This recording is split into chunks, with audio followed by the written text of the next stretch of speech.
Hello everyone, this is the Apostle Paul, a servant of Jesus Christ, and I'm told some of your more, shall we say, paranoid readers of your day have accused me of immorality concerning idol meat. Specifically, one of them has said that I taught that idol meat was perfectly acceptable unless someone else thought it was wrong. Well, I certainly won't put up with that sort of misrepresentation. Let me introduce you to two of my friends, both of them members of the church here in Corinth. This is Gocus.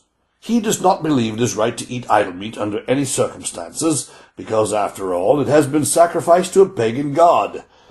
And this is Vegetus. He disdains Gocus' complaints, because, as he sees it, the pagan gods are false anyway, so the meat is being sacrificed to nothing in reality. Now, here's the problem I faced. On the one hand, I can hardly argue that the pagan gods are legitimate entities, such that their sacrifices had any real meaning. In that sense, Vegetus is right. On the other hand, as you will have seen in Luke's book, The Acts of the Apostles, the church as a whole has decided that our people should refrain from eating things sacrificed to idols. To answer Vegetus and those who agreed with them, I presented two arguments. The first is that the sacrifices might be unwittingly offered to demons, so that Vegetus and his friends are, in a sense, still wrong. The pagan gods may be frauds, but there are still potentially live beings behind them. Secondly, I argue that someone like Vegetus may offend a brother like Gocus, who is weaker on this point, perhaps even causing them to apostatize. Your commentator in that time rather perversely turned my admonition around from a moral appeal for consideration for one's brothers into a libertine permission to eat idol food as long as your brothers don't see you do it. But that is not what I said at all.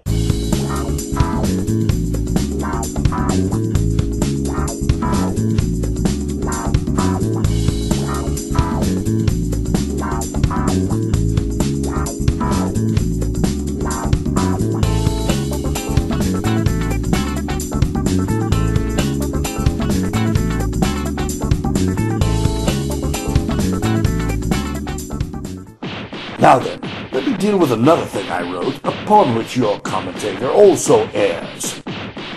The decree our church made in Acts works under the assumption that people know what meat has been sacrificed to idols and what meat has not been. That is always true at the religious festivals the pagans hold. However, it is not true at the meat markets. So, if you buy meat from the market, or you are served meat as a guest at someone's home, aha!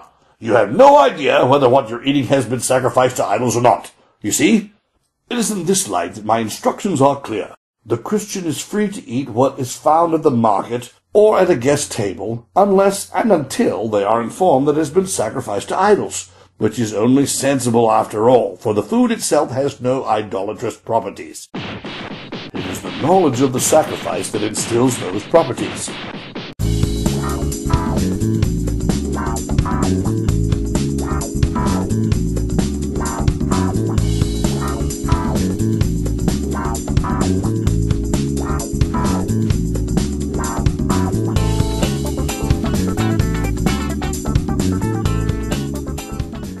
So, allow me to sum it all up for you.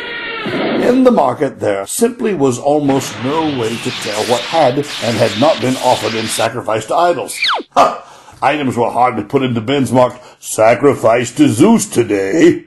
And if you were eating at someone else's home, there was only one way to know if food was sacrificed to idols. That was when your neighbor put it down at the table and made the announcement. In that case, you were hardly in danger of eating idol food in the first place. You'd know it before it made it to your mouth. But more than this, for your neighbor to make such an announcement meant that as a host, they were trying to be sensitive to you as their guest, in case you did not want to eat idol food. So, if your host is silent on the subject, you may conclude that you are not eating idol-sacrificed food. Simple as that. So then, I hope this has cleared up a few things and shown you that these paranoid commentators of yours are completely misreading me. Until next time, this is the Apostle Paul saying goodbye from Corinth. Gocus, how many times do I have to tell you not to use your Kamehameha waves in the marketplace? And I thought it was hard enough getting those two women at the church in Philippi to stop fighting.